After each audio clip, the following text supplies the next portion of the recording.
Hello guys, welcome back to my channel. അപ്പോൾ നമ്മൾ ഇന്ന് വന്നിട്ടുള്ളത് പുതിയൊരു റെസിപ്പി ആയിട്ടാണ്. മാത്രമല്ല ഇന്ന് വേറൊരു പ്രത്യേകതയും കൂടിയുണ്ട്. ഇന്ന് മിഹ്റാജ് രാവാണ്. അപ്പോൾ വർഷങ്ങളായിട്ട് ഞങ്ങളുടെ കുടുംബത്തിൽ ഉണ്ടാക്കുന്ന ഒരു വിഭവമാണിത്. വെള്ളം തിളപ്പിച്ച് പൊടി അതിലോട്ടിട്ട് മാവ് പരത്തിലാക്കി ഈ രൂപത്തിലാണ് ഉണ്ടാക്കുക. വേറെ ഷേപ്പ് വേണമെങ്കിൽ ഉണ്ടാക്കാം, പക്ഷേ സാധാരണ രീതിക്ക് ഈ ഷേപ്പാണ്. കുട്ടികളെല്ലാവരും ഒരുമിച്ച് ഒത്തുചേർന്ന് ഉണ്ടാക്കുന്ന ഒരു വിഭവമാണ്.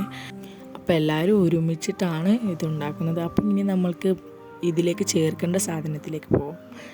ആദ്യം തേങ്ങ നമുക്ക് വേണ്ടത്ര രീതിക്ക് ചിരകി വെച്ച് മിക്സിയിൽ ഇട്ട് ഒരു ഗ്ലാസ് വെള്ളം യൂസ് ചെയ്ത് നമുക്കൊന്ന് ക്രഷ് ചെയ്യാം. അപ്പോൾ ദേ ഈ പരുവത്തിലായി നമ്മൾക്ക് കിട്ടും. അതിനുശേഷം നമ്മൾ തേങ്ങ പിഴിഞ്ഞിട്ട് അതിൻ്റെ പാലാണ് എടുക്കേണ്ടത്. സാദാ പാൽ ഇതിന് യൂസ് ചെയ്യാറില്ല. പിന്നെ നമ്മുടെ പണിയെന്ന് പറഞ്ഞാൽ നമ്മൾ ഉണ്ടാക്കി വെച്ച മാവ് നന്നായി വേവിക്കുക. ഓരോ തവണ നന്നായി വേവിക്കുക. അപ്പോൾ നമ്മുടെ തേങ്ങാപ്പാൽ തിളയ്ക്കാൻ വെക്കുക. തിളച്ച് വരുമ്പോൾ നമ്മുടെ മാവ് അതിലോട്ട് ആക്കി നന്നായി മിക്സ് ചെയ്യുക. പിന്നെ അതിന് മുകളിലോട്ട് കുറച്ചുകൂടി തേങ്ങാപ്പാൽ നമ്മൾ മാറ്റി വെച്ചിട്ടുണ്ടായിരുന്നു. അതും കൂടി ഒന്ന് മിക്സ് ആക്കിയിട്ട് കുറച്ച് നേരം നമ്മൾ കുറുകാൻ വെക്കാം. അപ്പോൾ അതേ സാധനം നന്നായി സെറ്റായിട്ട് വന്നിട്ടുണ്ട്. മധുരം ഇഷ്ടപ്പെടുന്ന ഏതൊരാൾക്കും ഇത് ട്രൈ ആവുന്നതാണ്.